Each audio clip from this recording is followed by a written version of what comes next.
Quand le Real Madrid s'est résolu à envoyer Martin Odegaard en prêt aux Pays-Bas, certains ont sauté sur l'occasion pour qualifier sa carrière de flop. Mais voilà que 3 ans plus tard, il est de retour en Espagne, il fait partie des tout meilleurs joueurs de Liga et le Real Madrid le rapatriera dans quelques mois. Alors voyons voir comment joue le phénomène Martin Odegaard.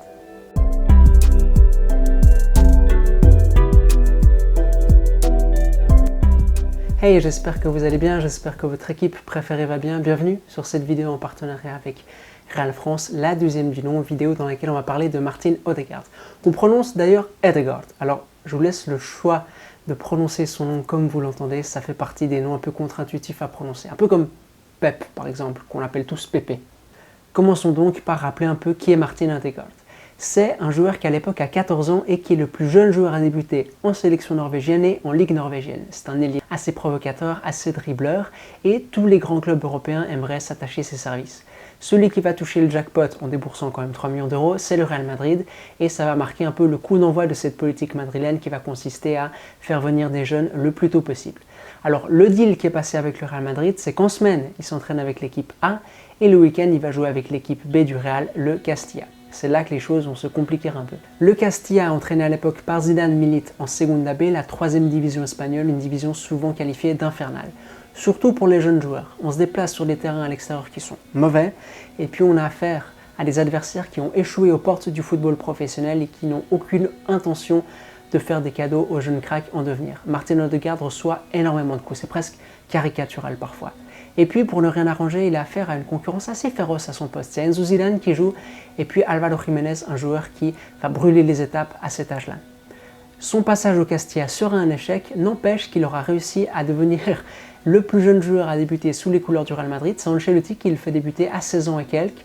Dernière journée de Liga, il remplace Cristiano Ronaldo. À l'époque, ça a l'air d'un coup marketing plus qu'autre chose. Le Real Madrid fait le constat que tout ne se passe pas comme prévu. Janvier 2017, il l'envoie en prêt aux Pays-Bas à Heerenveen. Premier prêt, plutôt bien réussi on va dire. Deuxième prêt en août 2018, cette fois au Vitesse Arnhem, un club qui a l'habitude de recevoir de jeunes talents, souvent en provenance de Chelsea d'ailleurs, et là il va vraiment changer de dimension. Au Vitesse, il va être entraîné par Leonid Slutsky, l'ancien coach du CSKA et de la Russie, et Slutsky va vraiment croire en lui. La première chose qu'il lui dit, c'est qu'il doit un peu relâcher la pression. Il doit vraiment aborder les matchs de manière plus tranquille. Il y a beaucoup de pression sur ses épaules, oui, parce qu'il a beaucoup de talent et on en a beaucoup fait à son endroit, mais il doit se calmer.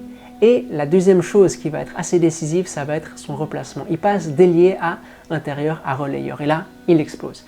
8 buts, 11 passes décisives lors de la dernière saison. Il est prêt pour revenir en Espagne à la Real Sociedad. Et là, laissez-moi vous dire qu'il y a de quoi s'enflammer. À la Real, il joue au poste de numéro 10, milieu offensif, dans un 4-2-3-1. Mais de fait, les zones qu'il emprunte, les zones dans lesquelles il se situe, c'est plus les zones d'un intérieur droit, d'un relayeur droit. Odegaard, c'est un joueur qui a une technique très très fine, vraiment. Il a un bon positionnement du corps, une bonne orientation du corps, rien à dire de ce côté-là. Mais ce qui le rend vraiment sympa à avoir joué, c'est le fait qu'il a gardé ce côté où il élimine des joueurs. Aussi bien dans les petits espaces que dans les grands espaces, il arrive à dribbler. Et ce qui est vraiment impressionnant, c'est qu'il utilise toutes les surfaces de son pied. Ça fait de lui un joueur encore plus délicat à avoir joué. Alors autant il a pu être assez fragile quand il jouait au Castilla, autant là, plus rien à voir.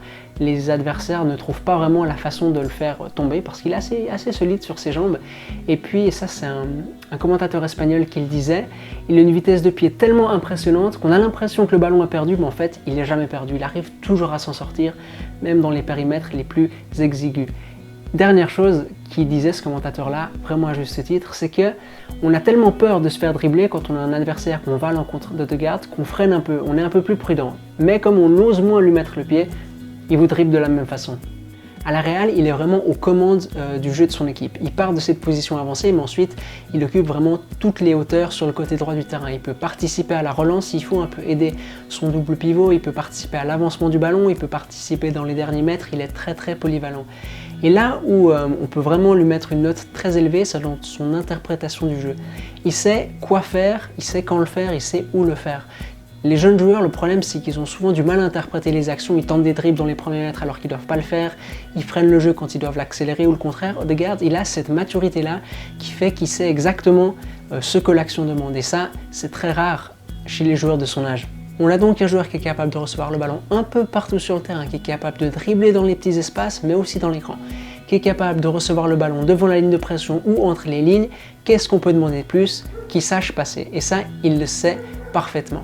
En termes statistiques, c'est le deuxième meilleur joueur de la Liga pour ce qui est des passes dans les 16 mètres. Derrière qui? Derrière Léo Messi, évidemment. Mais voilà, deuxième meilleur joueur de la Liga dans ce registre-là. Et en termes de passes qui font avancer le jeu, il se situe aussi tout en haut de l'échelle. Les passes latérales, très peu pour lui. C'est vraiment un joueur qui est capable de faire avancer son équipe à lui tout seul. Il a une qualité dans ses passes laser, si on peut dire, très impressionnante. Dès que les espaces s'ouvrent un peu, il arrive à avoir des passes que personne d'autre n'arrive à voir et elles sont toujours placées dans le bon timing. Ces passes qui arrivent dans les derniers mètres, juste aux abords de la surface, juste dans une zone qui fait que le gardien ne peut pas sortir, ça, c'est sa spécialité. C'est aussi le joueur de Liga qui crée le plus d'occasions. Ça commence à faire beaucoup de statistiques où il est placé très haut dans la hiérarchie, non? Alors vous me direz peut-être que ça dépend du contexte, que dans un autre contexte, il ne serait pas aussi bon. Et là, je ne serais pas d'accord si vous m'objectiez ça.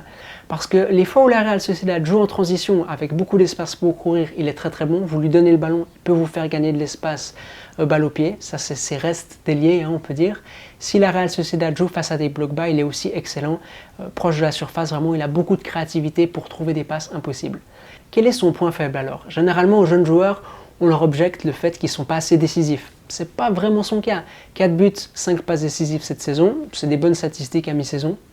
On peut reprocher également aux jeunes joueurs qui ne sont pas assez collectifs, qui gardent trop le ballon dans les pieds, ce n'est pas son cas. S'il faut jouer une touche, ça ne lui pose aucun problème. On peut également reprocher aux jeunes joueurs qui ne font pas le travail défensif, et c'est là qu'on peut encore une fois dire que non, ce n'est pas son cas. Il a une grande capacité vraiment à travailler défensivement. Ça me rappelle un peu Luka Modric à l'époque, au Real Madrid, qui était le milieu qui récupérait le plus de ballons. Odegaard, il n'est pas aussi excellent dans ce domaine-là, mais il n'a vraiment rien à envier aux autres milieux de son équipe. Souvent, il peut finir les matchs avec le nombre de récupérations le plus élevé du côté des siens. Bref, c'est pas de ce côté-là qu'on peut vraiment lui reprocher des choses. La question maintenant, c'est est-ce qu'il a le niveau pour le Real Madrid? Une équipe qui le retrouvera dans 6 mois vraisemblablement. La réponse c'est oui, sans aucune réserve. À la différence de certains jeunes joueurs comme Ceballos et Odriozola qui, lors de leur arrivée à Madrid, pouvaient pourquoi pas prétendre à une place dans le 11 des meilleurs joueurs du championnat lors de la saison précédant leur arrivée, Odegaard, il n'en est pas là. Il peut lui prétendre à une place sur le podium des meilleurs joueurs du championnat. Actuellement, c'est le 3e meilleur joueur de Liga, derrière qui? Léo Messi et Karim Benzema, excusez du peu.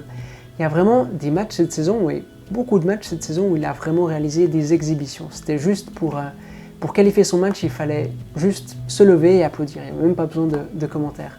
Si on fait un 11 type de chaque journée de Liga depuis le début du championnat, une fois sur 2, il est présent dans ce 11 type. Une fois sur 2, il fait partie des 11 meilleurs joueurs de la journée. Il a une régularité très impressionnante et ça aussi, ça joue vraiment en sa faveur parce que quand vous jouez dans une grande équipe, vous avez besoin d'être bon chaque semaine. Un autre élément qui pourrait jouer en sa faveur, c'est que théoriquement, il jouerait au poste d'intérieur droit à la place de Luka Modric.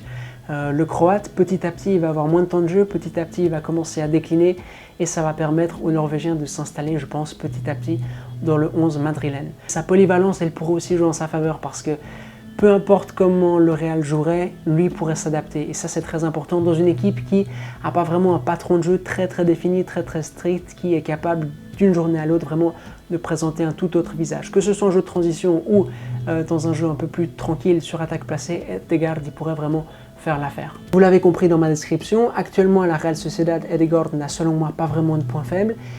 On peut quand même s'interroger de ce qu'il en sera côté Real Madrid parce que au Real, il n'aura pas ce rôle prépondérant qu'il peut avoir du côté de San Sebastián. C'est pas l'animation qui va tourner autour d'Odegaard, c'est plus lui qui va devoir s'insérer dans un collectif. Au Pays Basque, il a vraiment les clés du camion, il peut faire à peu près ce qu'il veut et ça joue en sa faveur, clairement. Au Real Madrid, les clés, pour l'instant, elles sont confiées à Toni Kroos et l'intérieur droit, actuellement Fede Valverde, il est plus dans un rôle de projection, de second couteau, vraiment d'apparaître un peu par surprise. C'est pas un joueur qui va toucher 100 ballons par match, c'est pas un joueur qui va vraiment organiser toute l'équipe. Ça, pour l'instant, c'est un peu le point d'interrogation si on commence à penser à lui du côté du Real Madrid. Voilà, c'est la fin de cette vidéo qui, j'espère, vous aura plu. Je voulais vraiment vous parler d'Odegaard parce que c'est un de mes joueurs préférés cette saison. Ça vaut la peine, croyez-moi, de regarder les matchs de la Real Sociedad juste pour le voir évoluer. Et je me réjouis vraiment de voir quel sera son destin dans le futur parce qu'il a vraiment tout pour devenir un très grand joueur. N'hésitez pas à mettre un pouce bleu et ou vous abonner si cette vidéo vous a plu. Je vous lis également dans les commentaires si vous avez des suggestions pour les prochaines vidéos en partenariat avec Real France. Et puis nous, on se retrouve la semaine prochaine, dimanche 10h comme d'habitude. On parlera de comment bien réussir un transfert, étant donné qu'on est en période de mercato hivernal. D'ici là, portez-vous bien. Allez, à toutes!